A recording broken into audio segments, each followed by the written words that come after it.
এস্তোনিয়ায় কি study gap থাকলে পড়তে আসা যায়? ধরেন আপনার যদি 5 বছর স্টাডি গ্যাপ থাকে, বা ধরেন আপনার গ্যাপটা 10 বছর কিংবা 15 বছর হয়ে গেছে গ্যাপ, আপনি কি এস্তোনিয়ায় পড়তে আসতে পারবেন? কিংবা ধরেন আপনার প্রশ্ন যদি হয়, আপনি যদি এখানে মাস্টার্স করতে আসেন কিংবা পিএইচডি করতে আসেন, তাহলে আপনি কি আসলে আপনার স্পাউসকে সঙ্গে করে নিয়ে আসতে পারবেন? এই ধরনের বেশ কিছু প্রশ্ন আপনারা করেছেন। আমার এর আগে যে আমি ভিডিওটা দিয়েছিলাম এস্তোনিয়া সম্পর্কে, এস্তোনিয়া A to Z, এই ভিডিওটা আপনারা অনেকেই দেখেছেন এবং দেখার পরে আপনারা আরো নানান রকম প্রশ্ন করেছেন।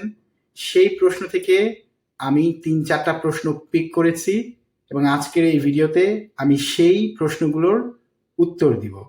তার আগে এতটুকু বলে নেই, যারা আপনারা আগের ভিডিওটা দেখেছেন আপনাদেরকে অসংখ্য ধন্যবাদ, আর যারা দেখেননি তারা চাইলে দেখে নিতে পারেন। আমি এই ভিডিওর ডেসক্রিপশন বক্সে দিয়ে দেব এবং একই সাথে এন্ড স্ক্রিনেও আমি দিয়ে দিব, আপনারা দেখে নেবেন আশা করছি। তাহলে আসি হচ্ছে প্রশ্ন উত্তর পর্বে। তাহলে প্রথম প্রশ্নটা হচ্ছে যে, এস্তোনিয়ায় পড়তে যদি আপনি আসেন তাহলে আপনি কি স্পাউস নিয়ে আসতে পারবেন? উত্তরটা হচ্ছে হ্যাঁ, আপনি অবশ্যই স্পাউস নিয়ে আসতে পারবেন। আগে একসাথেই আসা যেত, অর্থাৎ ধরেন আপনি যদি ছেলে হন বা আপনি যদি মেয়ে হন কিংবা আপনি স্বামী কিংবা স্ত্রী যদি হন, যেই হন, কেউ একজন পড়তে আসছে, সাথে করে আপনি আপনার স্ত্রীকেও নিয়ে আসতে পারবেন, আপনার বাচ্চাদেরকেও নিয়ে আসতে পারবেন। আগে এটা একসাথেই আসা যেত, অর্থাৎ একজন পড়তে আসলে বাদ বাকি সবাই একসাথেই আসা যেত। আমি যতটুকু জানি এখন সিস্টেম কিছুটা চেঞ্জ হয়েছে। প্রথমে স্টুডেন্টকে আসতে হয়, তারপর এসে স্টুডেন্ট তার স্পাউস এবং বাচ্চা কাচ্চার জন্য আবেদন করে, কিংবা বাচ্চা হয়তো নিয়ে আসতে পারে। এই বিষয়গুলো আপনারা খুব ভালোভাবে জানতে পারবেন হচ্ছে পুলিশ অ্যান্ড বর্ডার গার্ড নামে, যে Estonian police and border guard নামে যে ওয়েবসাইটটা আছে, সেই ওয়েবসাইটে গেলে আপনারা আরো ভালোভাবে জানতে পারবেন। কারণ আমি একজন একাডেমিক, আমি বিশ্ববিদ্যালয়ে ভর্তি বা বিশ্ববিদ্যালয় পর্যায়ে যেই বিষয় আপনাদের জানা দরকার সেগুলো সম্পর্কে আমি তথ্য দিতে পারি, কিন্তু ভিসার ব্যাপারগুলো আপনারা আরো ভালোভাবে জানতে পারবেন হচ্ছে এস্তোনিয়ান পুলিশ অ্যান্ড বর্ডার গার্ডের ওয়েবসাইটে। যে কেউ আপনারা ওই ওয়েবসাইটে গেলে খুব ভালোভাবে জানতে পারবেন। তবে যেমনটা বলেছি, আপনারা স্পাউস নিয়ে আসতে পারবেন, কারণ আমার অভিজ্ঞতা বলে আমার ছাত্রছাত্রীদের সবার বউ কিংবা জামাই কিন্তু এখানে থাকছে এবং তারা তাদের বউ কিংবা জামাইকে এখানে নিয়ে আসছে, সুতরাং এতে কোনো সমস্যা হবার কথা নয়। এখন প্রশ্ন হচ্ছে যে, কেউ যদি স্পাউস ভিসা আসে, সে কি চাকরি করতে পারবে? করতে পারলে কত সময় কাজ করতে পারবে?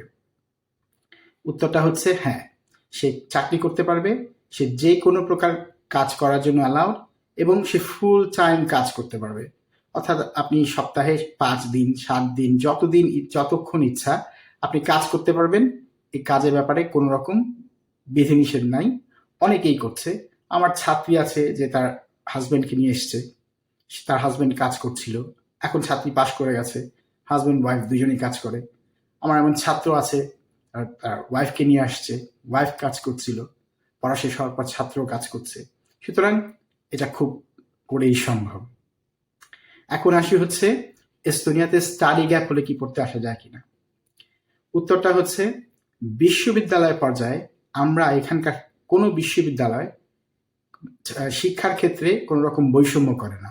অর্থাৎ কেউ যদি অনার্সে পড়তে চায় কিংবা মাস্টার্সে পড়তে চায় কিংবা পিএইচডি করতে চায়, তার বয়সটা আমরা দেখি না, সে সর্বশেষ ডিগ্রি কখন নিয়েছে সেটা আমরা দেখি না, কখনোই দেখা হয় না। সেক্ষেত্রে আপনার স্টাডি গ্যাপ যাই থাকুক, এটা বিবেচ্য বিষয় নয়। আপনার স্টাডি গ্যাপ যদি 5 বছর থাকে, 10 বছর থাকে, 15 বছর থাকে, 20 বছর থাকে, আপনি আবেদন করতে পারবেন এবং আপনার যে একাডেমিক ব্যাকগ্রাউন্ড এবং আপনার যে মোটিভেশন, কেন আপনি পড়তে চান, এবং আপনার আইএলটিএস স্কোর, এই 3-4 বিষয়ের সমন্বয়ে কিন্তু আমরা দেখে থাকি যে অ্যাডমিশনটা কিভাবে দেওয়া হয়, এবং এটাই সাধারণত বিশ্ববিদ্যালয়গুলো দেখে থাকে। এর এর বাইরেও আপনার চাকরির অভিজ্ঞতা থাকলে সেটাও হয়তো দেখা হতে পারে। এটা নির্ভর করছে আপনি কোন লেভেলে আবেদন করছেন। অনার্স লেভেলে আবেদন করলে একরকম, মাস্টার্স লেভেলে আবেদন করলে একরকম, পিএইচডি লেভেলে আবেদন করলে একরকম। ধরেন আমি উদাহরণ দিই, আমার এখানে এমনও ছাত্রছাত্রী আছে, এমনকি বাংলাদেশ থেকে আসা ছাত্রছাত্রী আছে যাদের বয়স আমার কাছাকাছি, সে মাস্টার্স করতে এসছে, তো এটা খুব একটা সমস্যা না। অর্থাৎ স্টাডি গ্যাপ থাকলেও আপনি বিশ্ববিদ্যালয়ে অ্যাডমিশন পাবেন। এক্ষেত্রে একটা ব্যাপার আছে, সেটা হচ্ছে ভিসার ক্ষেত্রে অ্যাম্বাসিগুলো কি সমস্যা করে কিনা। অর্থাৎ এস্তোনিয়ান অ্যাম্বাসি যেখানেই আপনি আবেদন করেন, সেটা ইন্ডিয়া গিয়ে হোক, ইজিপ্টে গিয়ে হোক, চায়না গিয়ে হোক, যেখানেই আপনি আবেদন করেন, আপনি অ্যাম্বাসিরা হয়তো প্রশ্ন করতে পারে। এই বিষয়টা আমি খুব ভালোভাবে বলতে পারবো না কি প্রশ্ন করতে পারে। আপনার যদি কোনো রকম এক্সকিউজ থাকে বা আপনার যদি কোনো রকম জব এক্সপিরিয়েন্স থাকে, সেটা আপনি দেখাতে পারেন। আমি আবারও বলছি, ভিসার ব্যাপারটা আমি ভালো বলতে পারবো না। সেক্ষেত্রে আবারও আমি আপনাদেরকে রেফার করছি পুলিশ অ্যান্ড বর্ডার গার্ডের যে ওয়েবসাইট, সেখানে। কিন্তু আমি প্র্যাকটিক্যাল যে বিষয়টা সেটা বলবো যে আমি এখানে এমন অনেক স্টুডেন্ট দেখি যাদের বয়স অনেক বেশি, তারা আফ্রিকা থেকে এসছে, এশিয়ান কান্ট্রিগুলো থেকে এসছে, ল্যাটিন আমেরিকান কান্ট্রিগুলো থেকে এসছে। সুতরাং তারা যেহেতু আসছে, তার মানে বোঝা যায় যে এটি সমস্যা হবার কথা নয় এবং এটি খুব একটা পরিষ্কার বিষয়। অনেকেই আপনারা প্রশ্ন করেছেন, আমি কি এখানে ডাক্তারি পড়তে আসতে পারবো, কেমিক্যাল ইঞ্জিনিয়ারিং এ পড়তে আসতে পারবো, নার্সিং এ পড়তে আসতে পারবো, এমন বিভিন্ন বিভিন্ন সাবজেক্টের কথা আপনারা বলেছেন। এই বিষয়গুলো হয় কি যে, আমি তো এর আগের ভিডিওটা আপনারা অবশ্যই দেখবেন, সেখানে আমি বিশ্ববিদ্যালয়গুলোর নাম বলে দিয়েছি, কোন বিশ্ববিদ্যালয়ে আপনারা পড়তে আসবেন। প্রথমে তার্তু ইউনিভার্সিটিতে, এরপরে তালিন ইউনিভার্সিটি কিংবা তালিন টেকনোলজি ইউনিভার্সিটি। এছাড়াও আমি যেখানে পড়াই, আপনি চাইলে সেই প্রাইভেট ইউনিভার্সিটিতে অ্যাপ্লিকেশন করতে পারেন, এস্তোনিয়ান এন্টারপ্রেনারশিপ ইউনিভার্সিটি। কিংবা ধরেন এস্তোনিয়া আপনি যদি মিউজিকে পড়তে আসতে চান কিংবা ফাইন আর্টসে পড়তে আসতে চান, এই জন্য একটা ফাইন আর্টস ইউনিভার্সিটি আছে, আপনি সেখানে আবেদন করবেন। আবার আপনি যদি ধরেন কৃষিতে পড়তে আসতে চান, এখানে একটা কৃষি ইউনিভার্সিটি আছে, সেখানে আবেদন করবেন। এবং এরকম বিভিন্ন ইউনিভার্সিটি আরো আলাদা আলাদা ভাবে আছে, আপনাকে সেটা খুঁজে বের করে সেখানে আপনাকে আবেদন করতে হবে। আর এছাড়া ইন জেনারেল ইউনিভার্সিটিগুলো তো আছে, সেগুলোর নাম আমি বললাম, সেখানে আপনি সব সাবজেক্টই পাবেন। হ্যাঁ, আপনি ডাক্তারি পড়তে আসতে পারবেন, নার্সিং পড়তে আসতে পারবেন, ইঞ্জিনিয়ারিং পড়তে আসতে পারবেন, কৃষি পড়তে আসতে পারবেন। আবার আমি বেশ কয়েকজন পাঠককে দেখলাম, না পাঠক, দর্শক এখানে বলতে হবে, দর্শককে দেখলাম যে আপনারা প্রশ্ন করেছেন, আমি জাতীয় বিশ্ববিদ্যালয় থেকে পড়েছি, আমি কি পড়তে আসতে পারবো। আবার অনেকে প্রশ্ন করেছেন, আমি মাদ্রাসা বোর্ড থেকে পড়েছি, আমি কি পড়তে আসতে পারবো। আবারও বলছি, আমাদের এখানে এই ধরনের কোনো বৈষম্য করা হয় না, কোনো ইউনিভার্সিটিতেই এই বৈষম্য করা হয় না। অর্থাৎ আপনি কি মাদ্রাসায় পড়েছেন নাকি আপনি জাতীয় বিশ্ববিদ্যালয়ে পড়েছেন, এমন বৈষম্য শুধু বাংলাদেশেই হয় কিংবা ওই ধরনের দেশগুলোতে হয়, এখানে হয় না। এখানে ওরা আপনার ডিগ্রি দেখবে, আপনার যোগ্যতা দেখবে, আপনার আইএলটিএস দেখবে, মোটিভেশন দেখবে, অ্যান্ড দ্যাট ইজ ইট। এছাড়া আর কিছু দেখা হবে না। সুতরাং আমার এখানে তো ছাত্রছাত্রী আছে যারা জাতীয় বিশ্ববিদ্যালয় থেকে পড়ে এসছে, আমার এখানে ছাত্রছাত্রী আছে যারা মাদ্রাসা বোর্ড থেকে পড়ে আসছে। সুতরাং এই বৈষম্য এখানে করা হয় না এবং এটা আপনি মোটামুটি নিশ্চিত থাকতে পারেন।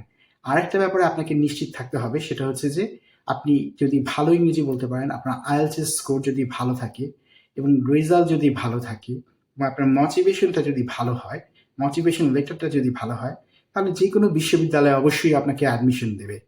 অ্যাডমিশন না দেওয়ার কোনো কারণ নেই, কারণ আপনি একটা বিষয় মনে রাখবেন, আপনি একজন ইন্টারন্যাশনাল স্টুডেন্ট, আপনি এখানে ইংরেজিতে পড়তে আসছেন, ইংরেজি প্রোগ্রামে পড়তে আসছেন। সুতরাং তারা ইন্টারন্যাশনাল স্টুডেন্ট, তাদের লোকাল যে ভাষায় তারা পড়ায় সেটা বাদেও তারা ইন্টারন্যাশনাল প্রোগ্রাম চালু করেছে তো ইন্টারন্যাশনাল স্টুডেন্টদের জন্য। এবং সেখানে যদি আপনি পড়তে আসেন, স্কলারশিপ পেলে তো ভালো, আর স্কলারশিপ যদি না পান, টিউশন ফির ব্যাপারটাও আমি এর আগের ভিডিওতে বলেছি, টিউশন ফি কত, খরচ কত, এই ব্যাপারগুলো আপনাদেরকে আমি এর আগের ভিডিওতে বলেছি। যারা দেখেননি দেখে নিবেন, আমি বলেছি ডিসক্রিপশন বক্সে দিয়ে দেবো কিংবা আমার এন্ড স্ক্রিনে দিয়ে দেবো, দেখে নেবেন। সুতরাং আপনি যদি টিউশন ফি দিয়ে পড়তে আসেন, তাহলে আপনি তো আপনার টাকা দিয়ে পড়তে আসবেন, কোনো সমস্যা হবার কথা না। এরপর আপনি এখানে কাজ করে টিউশন ফি দেবেন, কিভাবে সে খরচ মেটাবেন সেটা তো বিশ্ববিদ্যালয় দেখবে না। তো এই বিষয়গুলো আপনাদেরকে মাথায় রাখতে হবে। প্রিয় দর্শক, আজ এই পর্যন্তই। আপনাদের কিছু প্রশ্নের জবাব আমি দেওয়ার চেষ্টা করলাম। এরপরেও যদি কোনো প্রশ্ন থাকে আপনারা কমেন্ট বক্সে জানাবেন, আমি এরপরের কোনো ভিডিওতে চেষ্টা করবো সেগুলো অ্যাড্রেস করার। ভালো থাকবেন নিশ্চয়ই। ধন্যবাদ।